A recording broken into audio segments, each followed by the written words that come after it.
Greetings. Happy Monday, everybody. Welcome. Live and direct from the Frank Beck Chevrolet Studio Annex. This is a Monday edition of Time Out Over Time on the Time Out Over Time YouTube channel. I'm Rick Arsenal. You know the drill by now. Get down there, somewhere down there, and smash that like and subscribe button. Tell your friends and make subscribing to my podcast will be the winner. This broadcast is brought to you in part by Frank Beck Chevrolet on M99 between Hillsdale and Jonesville. And we'd like to thank everyone who participated this past weekend's buck poll at the Jerome Country Market. It was a complete success. A lot of people out there. Let's say there were reps there from Frank Beck Chevrolet, and WCSR was broadcasting out there the last couple of days. Very successful event. Thank you to everyone for participating. We look forward to next year's event. We really do. And for a great deal on a great automobile, great service as well. Get into Frank Beck Chevrolet on M99 between Hillsdale and Jonesville. 517-849-2886. Chevrolet together. Let's drive, baby. Chevy Drive, Southern Michigan. And of course, Frank Beck Chevrolet is the number one selling Chevrolet dealer in our immediate tri-state area. Quickly going to get college football and basketball, hockey out of the way. I'm going to vent a little bit about the Lions. As you saw in the headline, well, you watched the game last night, and obviously it was not good. The defense played well enough to win. The defense deserved to win. They didn't. You can talk about a lot of things. Jamison Williams still acting like a kid. Jared Goff, maybe now we see why Sean McVay had no more use for him. Suddenly, are you concerned about Amon-Ra St. Brown dropping passes? I really don't know.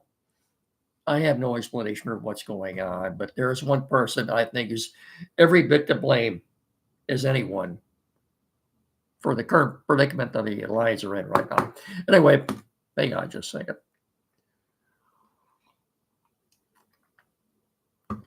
Basketball. Pistons going for their 10th straight win tonight at LCA against a very bad 1-12 Indiana Pacer team. It looks like Jalen Durden will be back.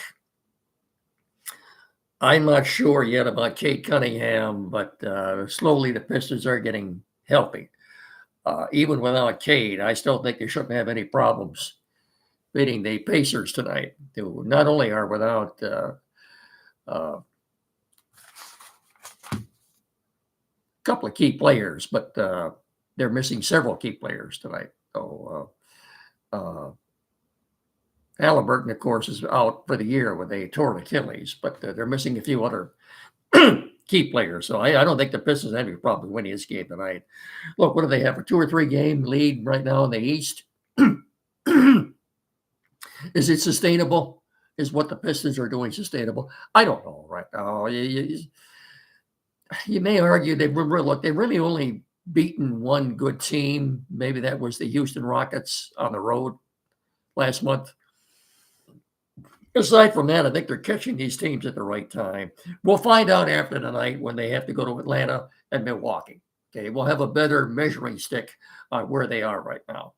Okay, I think we'll get Jaden Ivey back after Thanksgiving. At least we hope we do anyway. I think once again this morning we're seeing it to shoot around or something. Then that's a good sign. Okay, as far as hockey, good news and bad news, I suppose, if you're a Red Wings fan.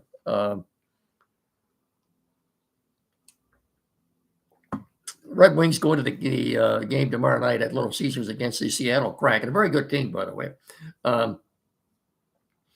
11-7-1, 23 points. They're a point out of first place, a point behind Boston in the Atlantic Division of the East.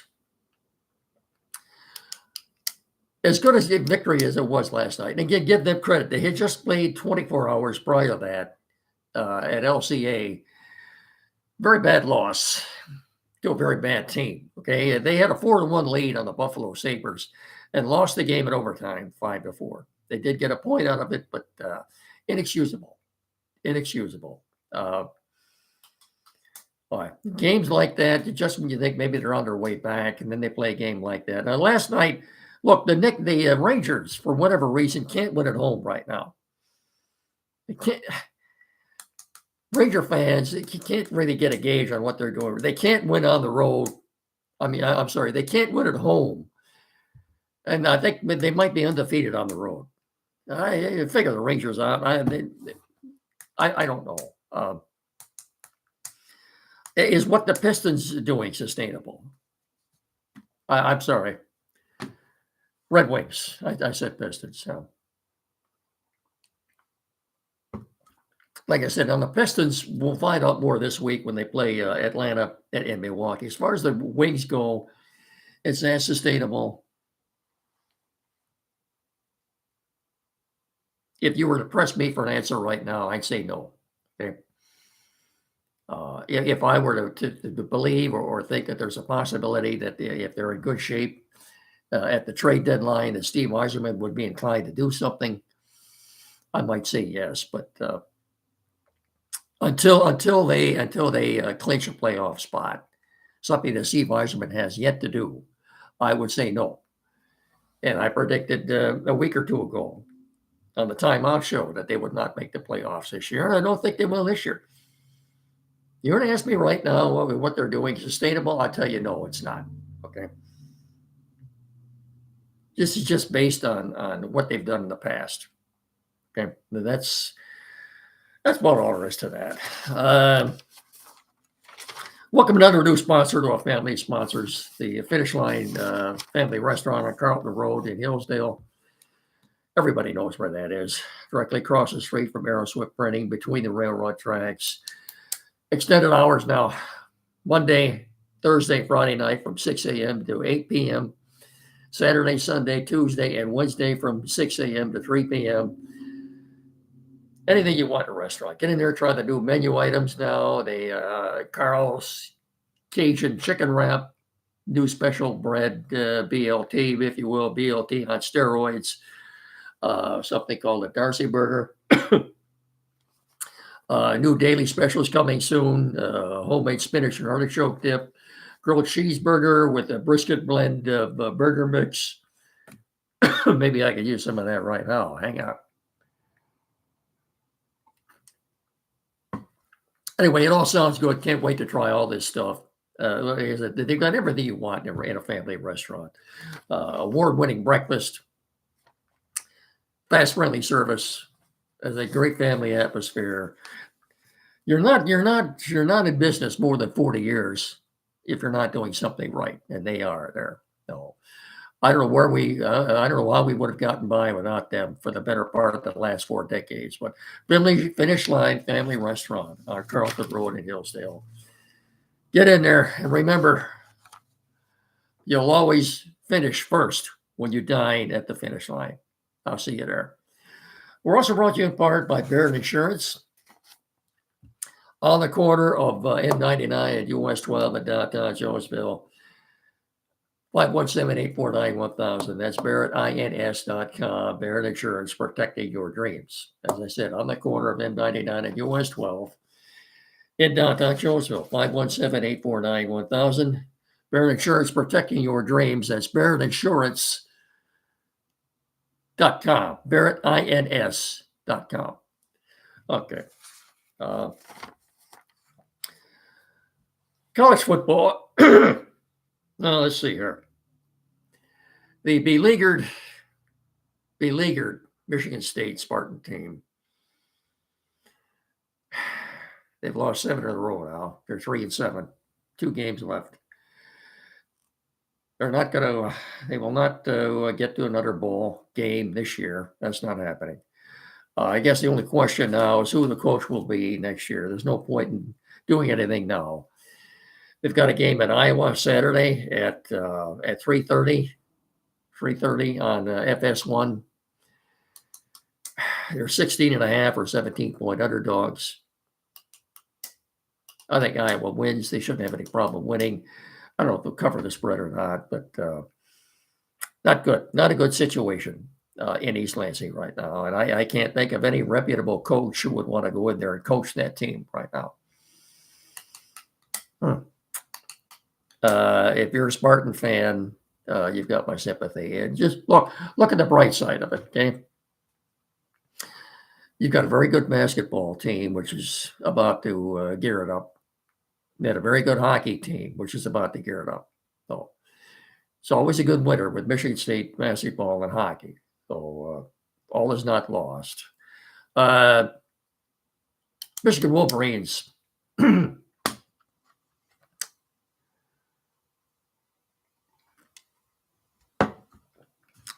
another game on the last play of the game Saturday at Soldier Field over Northwestern. Total mess. Okay. You have to wonder, after seeing what we've seen right now, folks, making a bad Wisconsin team look good, making a bad Purdue team look good, making a bad Michigan State team look good, and now making a bad Northwestern team look good. Yeah, they're 8-2. But they could easily be 4-6? I'm sorry, 4-4. Yeah, they're 8-2, but they could easily be 4-4 right now. You have to wonder, is Sharon Moore, if you're a Wolverine fan, ask yourself, is Sharon Moore the guy? Is he the man that should be coaching this team? I understand at this time last year, Bryce Underwood was in high school. He just turned 18 a few months ago. Pardon me. But, boy, the turnovers, especially in that fourth quarter at Rigby on Saturday, unbelievable. You know, every possible mistake you could make, he made it. It was a bad.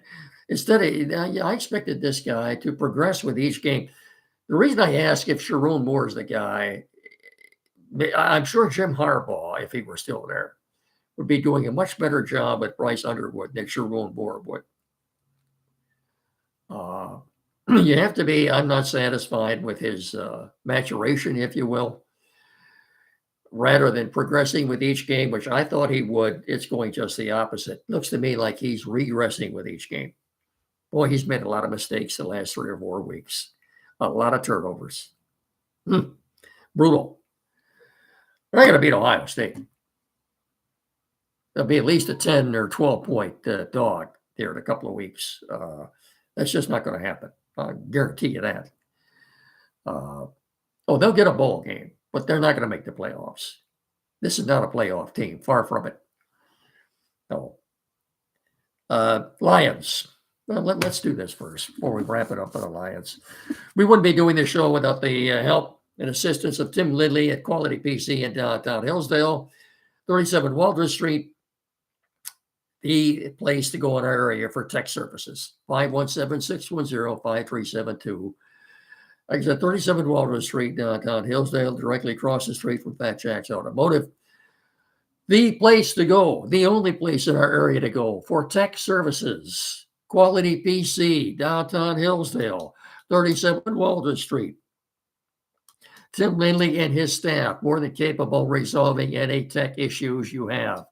This is the only place to go. I can't stress that enough. Anything. Okay, printers new or used. Flat screen TV, mounting, programming, hookup, setup. Perhaps you're changing internet providers and need that installed. Printers new or used, anything at all. Get in there and see him. Okay? Only place to go. There's no other place. Quality PC, downtown Hillsdale, 517-610-5372. Or get in there and see them at 37 Walter Street, downtown Hillsdale. And I knew I was forgetting something today. He tried playing hooky on us, didn't he? Mickey, get in here. When you get to Quality PC at 37 Walter Street, downtown Hillsdale, tell them me and Mickey sent you. Thank you very much. You thought you could get away without doing the show? Buddy, that's not happening. Okay. All right.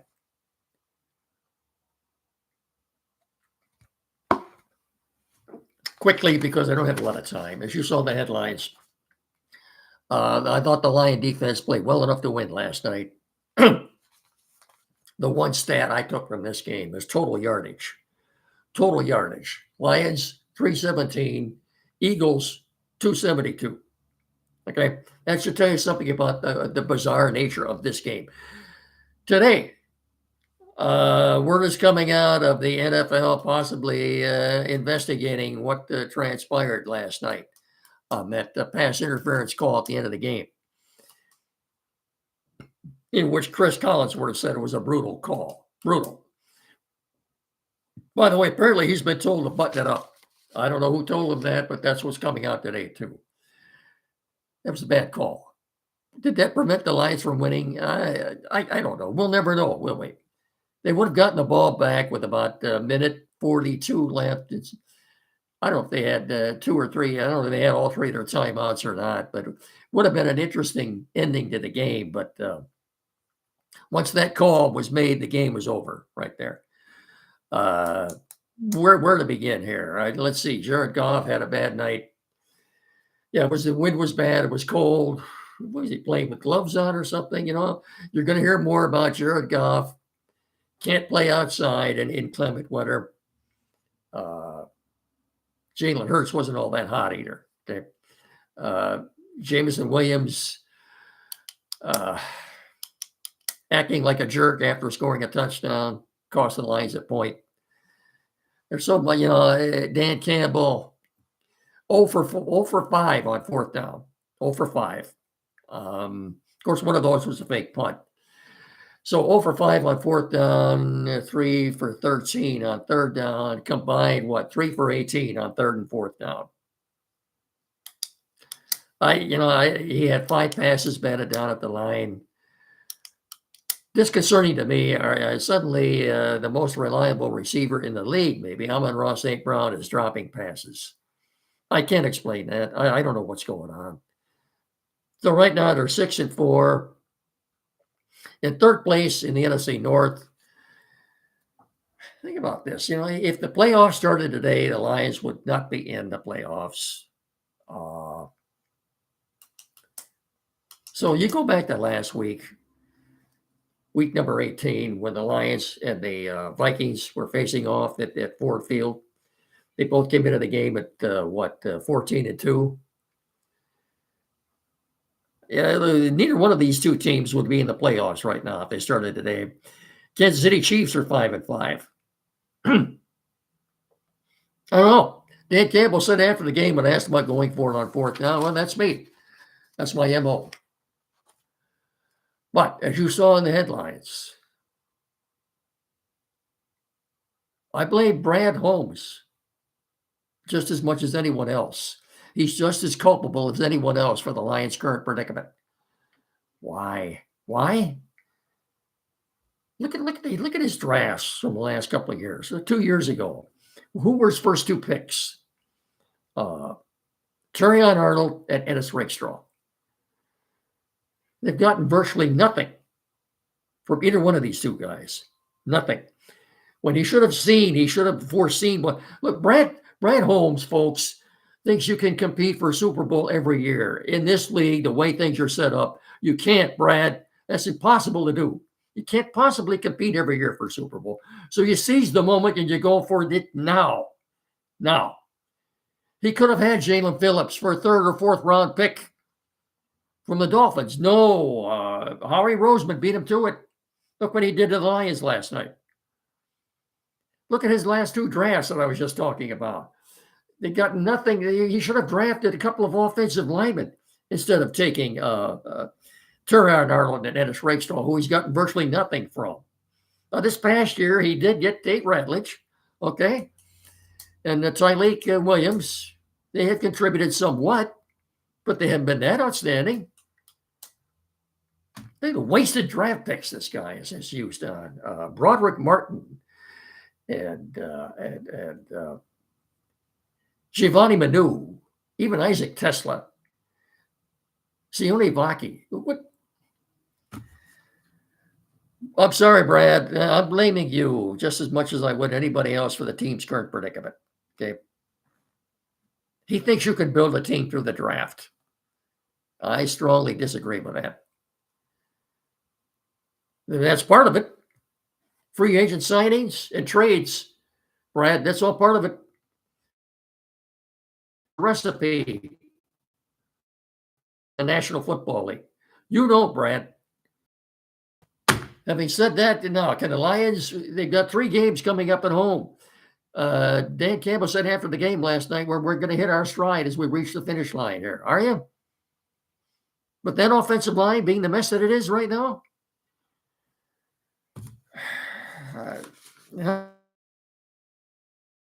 stand for what Jameson Williams is doing.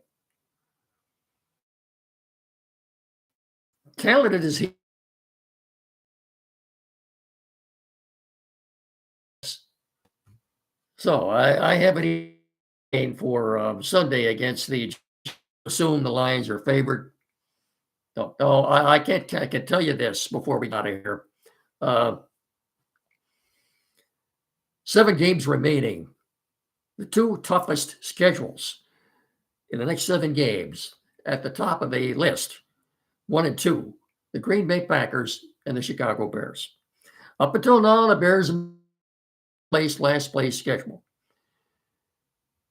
The Packers and the Bears, the next 7 weeks, have the toughest schedule of any other team in the National Football League.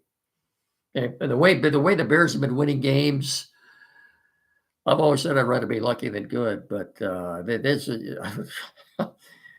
sooner or later you figure your luck's going to run out on you. But anyway, the Bears are on top right now in that division at 7-3. I said if playoffs started today, Lions would be out, the Vikings would be out, and then the Vikings with J.J. McCarthy. I'm sorry, he's not ready yet. 2 more interceptions yesterday. He did lead a last-minute drive to take a lead, but that was short-lived. A lot of drops from Vikings receivers. I've never seen so many drops. Kevin O'Connell's a good coach. I have a lot of respect for him, but he went there where they made their mistake, folks, was letting both Sam Darnold and Daniel Jones get away. They had them both on their roster last year. They're gone now, and they're flourishing. Seahawks lost a tough game yesterday to the Rams. Last second field goal, 60-yard attempt, which would have given them the win, went wide, I guess. I didn't see it at the distance, but not the direction. Lions, 7 games left. Can they run the table? 6-4 now. Look, I predicted last year, or even before the season started, the day after seeing the schedule, they would go 12-5. They still have a shot at that now. They'd have to go 6-1 the last 7 games. I don't know right now. I'm not sure that they can do that or not with that offense the way it is. You're looking at, they're not going to beat the Rams in LA next month. That's for sure. I don't know. I don't know what to tell you, but now retiring, and that's another thing Brad Holmes should have had his eye on. I don't know if he got caught with his pants down on that one or not, but as I said in the headline here, I blame Brad Holmes just as much as anyone else for their occurrence. I've lost a lot of respect for him, and I don't think he's that good of a general manager. He's different in his ways. I don't even know what night on ABC, and I don't care. Okay. That's going to do it. I'll talk to you all again on Wednesday. Don't forget the Timeout Show every Saturday morning here locally from 9 to 10 with Andy and Jed on WCSR 92.1 FM. I'll talk to you all again on Wednesday. So until then, thanks so much for watching, listening. I can't thank you enough. Remember, the next subscriber will be the winner. Treat each other with respect. So until Wednesday, have a good rest of your evening. So watching, everybody. Have a good night. Bye-bye.